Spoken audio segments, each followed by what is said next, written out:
Todo ano, em abril, o mundo enche as prateleiras dos supermercados com coelhos de pelúcia, ovos de chocolate e cestinhas coloridas. As crianças correm pelo jardim, a família se reúne, todo mundo chama isso de Páscoa. Mas e se eu te dissesse que isso não tem absolutamente nada a ver com a Páscoa da Bíblia? E mais do que isso, e se eu te dissesse que a Páscoa é um dos eventos mais poderosos, mais profundos e mais cheios de significado de toda a história da humanidade, que ela foi planejada por Deus séculos antes de Jesus nascer, e que cada detalhe, cada símbolo, cada gota de sangue daquela primeira Páscoa no Egito Antigo estava apontando para uma única pessoa. Hoje a gente vai mergulhar de cabeça nessa história, do Egito à cruz, do Antigo ao Novo Testamento, e você vai entender de uma vez por todas: Jesus não veio acabar com a Páscoa. Jesus é a Páscoa. Fica comigo até o final, especialmente se você é novo na fé. Esse vídeo foi feito pensando em você. Vamos lá, para entender a Páscoa, a gente precisa voltar no tempo, muito no tempo. Estamos falando de aproximadamente 400 anos antes de Cristo. O povo de Israel, os descendentes de Abraão, Isaque e Jacó, estavam escravizados no Egito. Não estamos falando de uma escravidão leve. Estamos falando de gerações inteiras de pessoas que nasciam, viviam e morriam construindo as cidades do faraó, sem liberdade, sem direitos, sob o chicote de um império. A Bíblia descreve isso em Êxodo capítulo 1. O povo clamava a Deus, e Deus ouviu. Deus levantou um homem chamado Moisés, um hebreu criado dentro do próprio palácio do faraó, como se Deus tivesse colocado o libertador dentro da casa do opressor. Fascinante, né? Moisés foi enviado ao faraó com uma mensagem simples, mas devastadora. Assim diz o Senhor: deixa o meu povo ir. Êxodo 5, verso 1, o faraó disse não, e então Deus enviou as 10 pragas sobre o Egito: sangue nos rios, rãs, piolhos, moscas, morte do gado, úlceras, granizo, gafanhotos, trevas.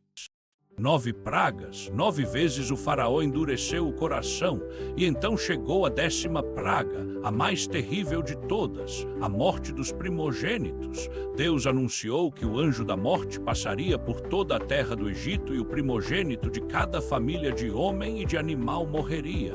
Mas aqui começa a verdadeira história da Páscoa. Êxodo capítulo 12. Deus deu instruções específicas para o povo de Israel. Vou te explicar cada uma delas e presta atenção, porque cada detalhe importa.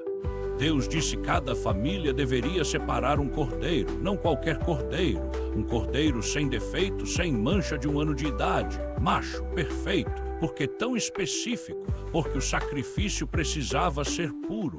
Não podia ser um animal doente, rejeitado, descartado. Precisava ser o melhor.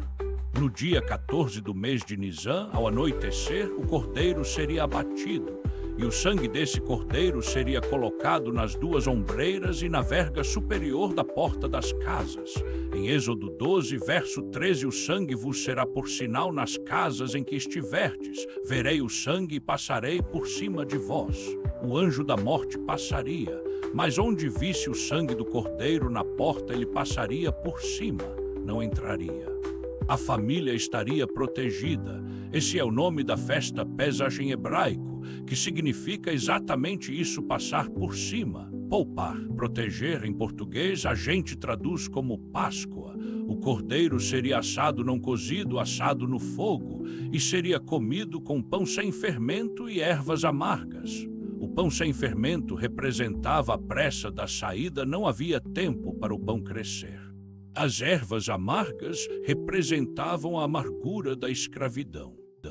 A família deveria comer de pé, sandálias nos pés, cajado na mão, prontos para partir. Viu que imagem poderosa? Eles não estavam apenas comemorando uma refeição, eles estavam declarando: nós não somos mais escravos, nós estamos prontos para ir. Aquela noite, o anjo da morte passou por todo o Egito. Em cada casa onde não havia sangue na porta, o primogênito morreu, inclusive o filho do próprio faraó. O faraó, de joelhos, finalmente disse: vão embora, e Israel saiu do Egito, livre. depois de 400 anos de escravidão. Mas aqui está o que a maioria das pessoas não percebe: isso não foi apenas um evento histórico. Deus mandou que esse dia fosse comemorado para sempre, de geração em geração. Êxodo 12, verso 14. Este dia vos será por memória, e o celebrareis como festa ao Senhor. Nas vossas gerações o celebrareis como estatuto perpétuo. Por quê? Porque Deus sabia que aquele cordeiro era só o começo, era uma prévia, era uma sombra de algo muito maior que ainda estaria por vir. Antes de a gente chegar ao Novo Testamento, preciso te explicar um conceito importante, simples, mas que muda tudo. A Bíblia, em Colossenses 21, verso 7, fala que as festas e cerimônias da lei de Moisés eram sombra das coisas que haviam de vir.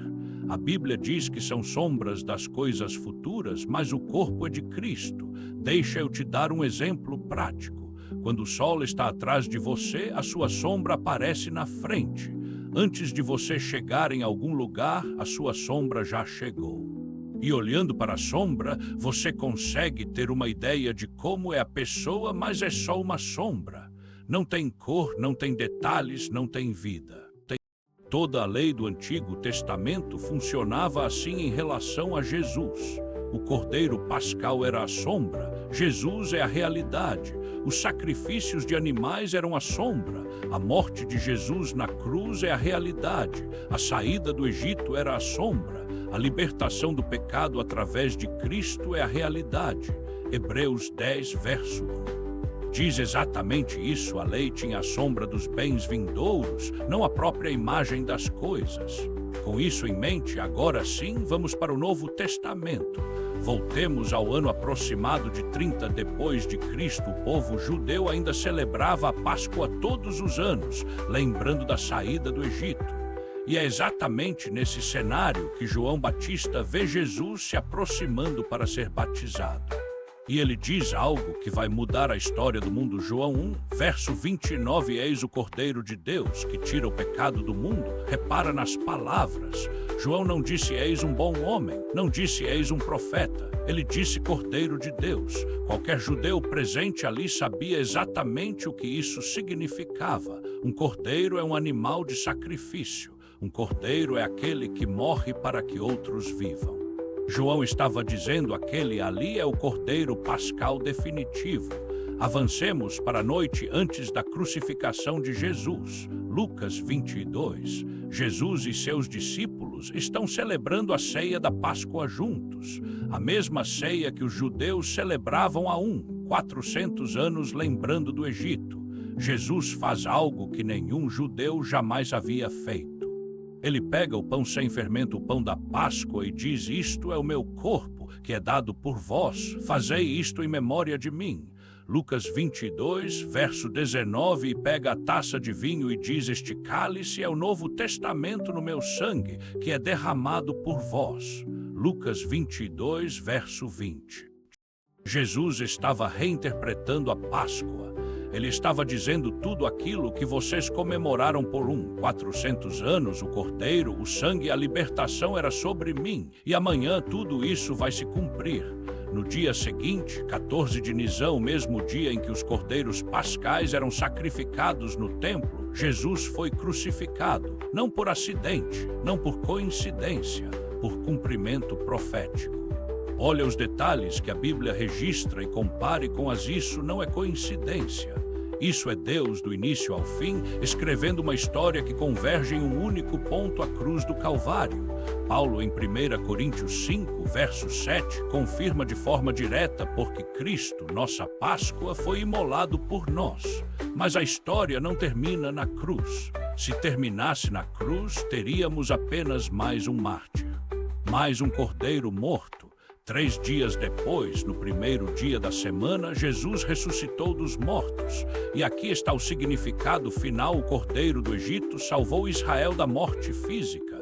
Jesus, o Cordeiro de Deus, nos salva da morte eterna. O sangue na porta protegia uma família por uma noite. O sangue de Jesus protege todos que creem para toda a eternidade. Israel saiu da escravidão do Egito. Em Jesus, nós saímos da escravidão do pecado. Irmãos que estão me ouvindo, se você nunca entendeu o que significa Jesus morreu por mim, agora você entende. Ele foi o Cordeiro, ele derramou o sangue para que a morte não tivesse poder sobre você. Agora preciso falar sobre o coelho. De onde vieram o coelhinho da Páscoa, os ovos coloridos e os chocolates da mitologia pagã? A palavra inglesa Yaster, usada em inglês para Páscoa, é associada a Ostara, uma deusa germânica da primavera e da fertilidade. Seus símbolos eram o coelho e o ovo, símbolos de fertilidade e reprodução.